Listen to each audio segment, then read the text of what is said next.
Hello, how are you doing? How are you surviving this pandemic? Today we are going to look at ways the coronavirus pandemic could forever change the way we work. And amid stay-at-home orders across the country, office workers have ditched their daily commutes to work from dining room tables, couches, beds in their own homes. Many may find themselves in this situation for the long haul, as businesses struggle to find a path forward while restrictions slowly lift. But what other changes will we see in the coming months and years? I spoke to futurists, employment experts, CEOs, designers, and more to find out how the pandemic could forever transform the way we work. Before we start, if you are new here and you would like to stay up to date with my latest videos and cool job-seeking tips, make sure to subscribe to this YouTube channel by clicking the red big button below this video and turn on notification. Welcome back. 1. Working in an office could become a status symbol. Following the pandemic, it's likely that more people will split their time between working from home and from a corporate office, but people will still gather for work. But the amount of time you work in proximity with others and what your work week looks like, I see that to be the biggest cultural shift moving forward.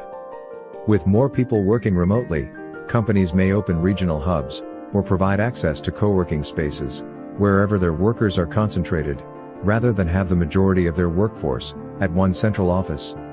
As a result, corporate headquarters may become a status symbol for the companies that still have the budget and a workforce big enough to warrant pricey real estate in a major city. 2. Most meetings could be replaced by email and instant messaging. Expect your post-pandemic work calendar to contain fewer meetings overall. The pandemic has been a technological equalizer of sorts, where people previously unaccustomed to using tech tools in the workplace have had no choice but to adapt. And in some cases, workers are becoming more efficient. People have been more patient in learning new technologies and engaging with them, simply because they've had to. I think those best practices will live on. I think we're all developing new muscles to work virtually. To that end, expect a generally more agile way of working and communicating with colleagues. More meetings will become emails, and more emails will become instant messages and video meetings. Number 3. It could be the end of business travel as we know it. As travel of all kinds is halted, telecommuting is adopted at scale, and companies attempt to cut costs and balance their budgets. Many experts believe business trips, as we know them, will be a thing of the past. Changing consumer preferences and greater interest in social distancing will limit large group events, such as conferences and conventions, for the foreseeable future, and permanently decrease the volume of business travel. Additionally, we expect that during this time, companies will learn that some business travel is unnecessary and can be done via video meetings. Number 4. Office buildings could become elaborate conference centers. With the office building recast as the ultimate status symbol, its main purpose could shift. We predict office buildings of the future may become facilities to gather, while focused work is done remotely. This could mean fewer walled-off offices and more gathering spaces to host meetings, conferences, and other company-wide events. Open layouts will change, however. Desks could become spaced out, partitions could go up, cleaning stations stocked with hand sanitizer and antibacterial wipes will become the norm, and workers may seek out spaces for focused work, such as privacy booths. Capron stops short of saying cubicles will make a comeback. Agile workspaces with unassigned seating will decline in popularity. Workers will want the security and control of having a personal space they come to every day or every few days and can clean frequently. Number 5. Mandatory on-the-job medical screening could become the norm. Health and legal experts predict that on-the-job medical screening, such as temperature checks and antibody tests, will be a reality for those who return to work in the months ahead. And in many cases it's already happening. To combat the spread of coronavirus among essential workers, some of the biggest employers in the world have begun taking the temperatures of their employees before they are allowed to work. Number 6. Coworkers could become even closer. If there's one bright spot to how the pandemic will impact the future of work, it's that it could strengthen the personal relationships we form with colleagues. For a long time, we've probably taken for granted the ability to see our coworkers every day, and maybe didn't realize how valuable that was. I think teams will be a lot closer when they're able to move back into the workplace. Organizational psychologist predicts that, as coworkers return to the office, they'll ditch previous messaging habits and actually get up, walk around and visit with each other in person. Number 7. Standard 9-to-5 office hours could become a thing of the past. As professionals juggle the demands of work life and home life all in the same place, many employers have relaxed rules about workers starting and ending their days at a set time. For most office-type work, you can absolutely do your work remotely, and with technology, you can build it around your schedule.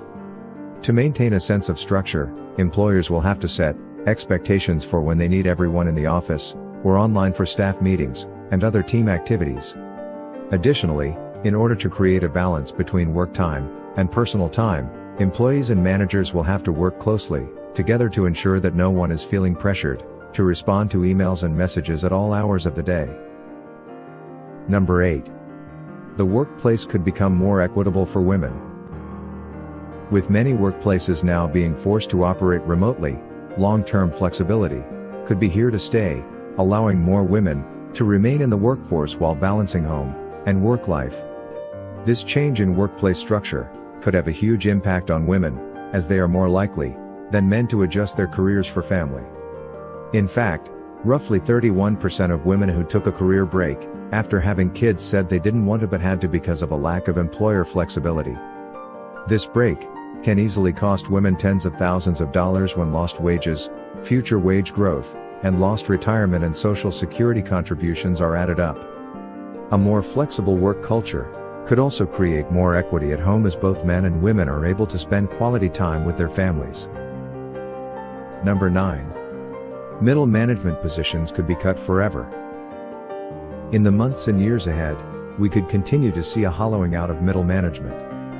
One of the big things that happened during the 2008 global financial crisis is that organizations pulled out all sorts of layers of middle management, which actually makes it harder to get promoted. It's possible we may see a similar dynamic post-pandemic situation. A lot of organizations are going to really need all these layers of middle management that we had in the past. Others are more optimistic that the demand for top-tier managers will rebound once the pandemic subsides, because organizations will want to emphasize productivity. Number 10. Automation could be accelerated. While futurists have long warned of job-stealing robots, the coronavirus pandemic has heightened fears that automation will replace the jobs of workers.